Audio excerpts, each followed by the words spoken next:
I'm not even gonna lie, man. Now this is nasty work. At this point, I guess Jerry and them said, hey man, let's just get all them boys out the way right now so we can really handle business the way we want to.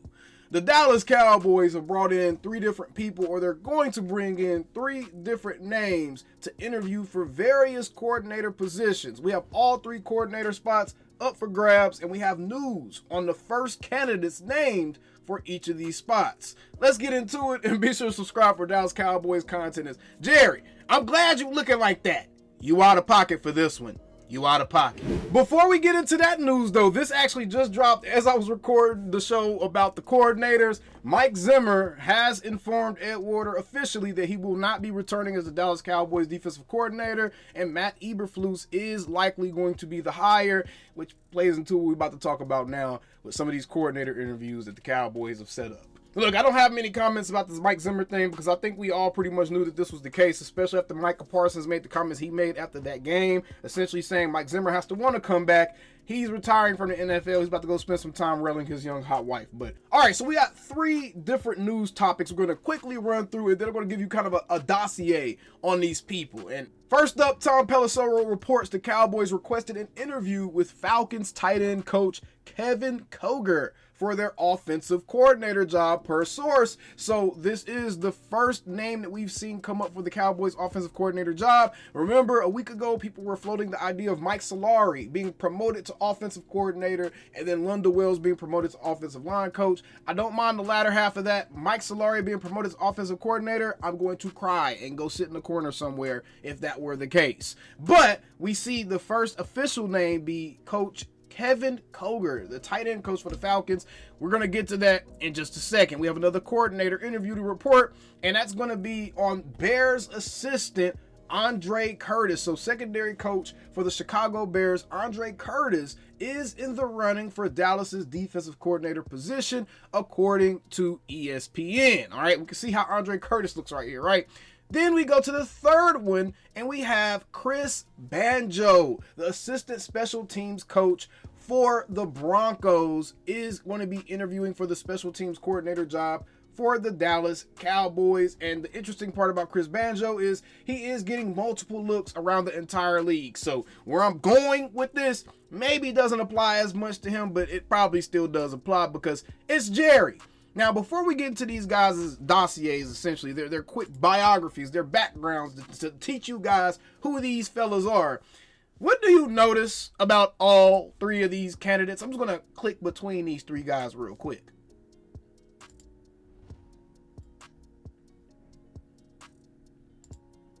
Notice anything? Notice anything yet? You notice anything yet? Anything at all? This is all 3 candidates. Anything that they may have in common? Any common bloodlines that they may share? Any melanin that they may share in their skin? They black. All 3 of them are black, bro. And I gotta say, this smells of, say it with me, 1, 2, 3, Rooney Rule. This smells of Rooney Rule to me. I'm not gonna lie to you. Jerry said, put all them brothers on the bus, bring them into Dallas so we can get all these Rooney Rules out the way right now. Because if I'm not mistaken, I think the Rooney Rule also applies to coordinator positions as well. And that may be why we see the Cowboys doing this. Matter of fact, let's go ahead and check and see real quick. Yes, the Rooney Rule does in fact apply to coordinator positions in the NFL. The NFL requires that teams interview at least 1 minority candidate for coordinator positions. Remember, it's now 2 minority candidate for head coaching positions. So here are the Dallas Cowboys 1 candidates for each of those positions. And now we will likely see the real candidate come out. The real candidate will now stand up now that the Rooney Rule candidates are going to be out of the way probably as early as next week, probably by Monday, Tuesday. I expect to see news about the actual candidates the Cowboys are bringing in by then. And we'll see guys like Andre Curtis, Kevin Koger, and Chris Banjo. They'll probably go on by their ways because this right here, this reeks of Rooney Rule for me, even though a couple of these guys are actually some pretty decent options here. first up, I want to actually talk about Chris Banjo because I feel like he's probably the best option out of the three because he has been a part of a special teams unit with the Denver Broncos that has been highly successful in the NFL the past couple seasons. They have actually essentially had the Pro Bowl counterpart to Cavante Turpin on AFC side, and Chris Banjo has been obviously a part of that as he's an assistant on that special teams unit, so he probably would have learned something at least by osmosis and being there, right? But Chris Banjo enters his second season as assistant special teams coach for the Denver Broncos in 2024. He was hired by the club on February 25th, 2023.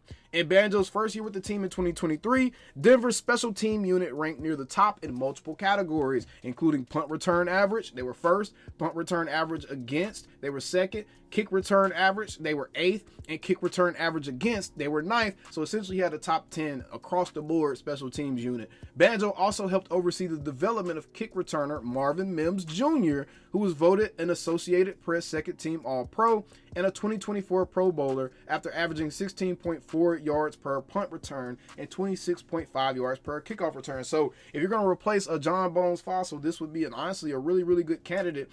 And this right here is probably the most legitimate candidate out of all the ones we actually seen named just now. I would love for a Chris Banjo to come here because to me, this is a good hire. This is a good hire right here. Now, Kevin Koger. Kevin Koger was named the Atlanta Falcons tight ends coach on February 2nd, 2024. Koger comes to Atlanta after spending 3 seasons as tight ends coach for the Los Angeles Chargers. In 2023, Koger coached tight end Donald Parham Jr. to career highs in receptions with 27, receiving yards with 285, and receiving touchdowns with 4. Gerald Everett caught 51 passes in 2023, the second most receptions in a single season in his career. His 51 receptions were 8th among tight ends in the AFC and second on the team, behind only Keenan Allen with 108. In his first 2 seasons with the Chargers, Koger was part of an offensive staff that produced a top 5 passing offense and a top 10 total offense each year. The Chargers offense ranked 3rd in passing offense and 9th in total offense in 2022. Despite injuries, his tight ends combined for 83 receptions on the season, 10th among tight end groups in the NFL in 2022. Koger coached Everett to career best with 58 receptions and 555 yards on the season, while tying a single season career high with 4 touchdown catches. So essentially, he's been part of that Los Angeles Chargers program, got a lot of his skins from essentially working with a Justin Herbert and being a part of some productive offenses. He's now the tight end coach with the Atlanta Falcons. And we all know with Kyle Pitts, he's been kind of underwhelming outside of his first season as a pro. And kind of had kind of a similar season this year as well. I mean, he did get his most touchdowns in the season, but I mean, it's only 4 touchdowns, so it's not like it was a huge bar to overcome or anything. So that's Kevin Koger. And then we have Andre Curtis. Andre Curtis enters his second year as the Bears safety coach in 2024.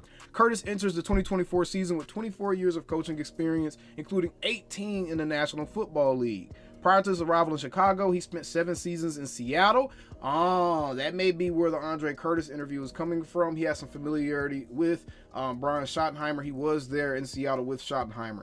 3 in New Orleans, 3 in St. Louis, and 3 within the New York Giants organization. Most recently in 2023, Curtis's group saw continued success on the back end of a historic Bears defense. Second-year defensive back Jaquan Brisker made his presence known in Bears secondary. He started all 15 games he appeared in 2023 and recorded 105 tackles with 9 passes defended, 3 quarterback hits, 1 interception, 3 tackles for a loss, 2 forced fumbles, and 1 fumble recovery. In 2022, Curtis's first year with the club, the Bears saw considerable growth and progress from rookie second-round pick Jaquan Brisker and all-pro safety Eddie Jackson. During his tenure in Seattle, 6 defensive backs combined to make 9 trips to the Pro Bowl in Cam Chancellor, Richard Sherman, Earl Thomas, Shaquille Griffin, Jamal Adams, and Quandre Diggs. In 2021, Curtis coached Diggs to his second career Pro Bowl selection after recording 5 interceptions for the second straight season. So Andre Curtis has some nice skins on his wall as well. So honestly, 2 out of 3 of these coaches, the offensive coordinator interview that may be a little bit of smoke screen right there. I'm not going to lie, to Kevin Koger one. But the Andre Curtis interview and the Chris Banjo interview could possibly be legitimate interviews. They seem like legitimate football coaches, and they do have some good skills on their wall to kind of talk about a little bit. So we'll see, man. But the Cowboys, 3 coordinator interviews. Let me know down in the comments below. Would you want any of these guys, or do you think they are, say it with me on 3, 1, 2, 3, Rooney Rule interviews? Let me know down in the comments below. And we still same old Cowboys. Calling me, texting me, paging me, asking me, am I still the ball? Y'all usually check on me. Listen. them boys. Hey, woo, shut up, my boy. Hey, I'm still them boys.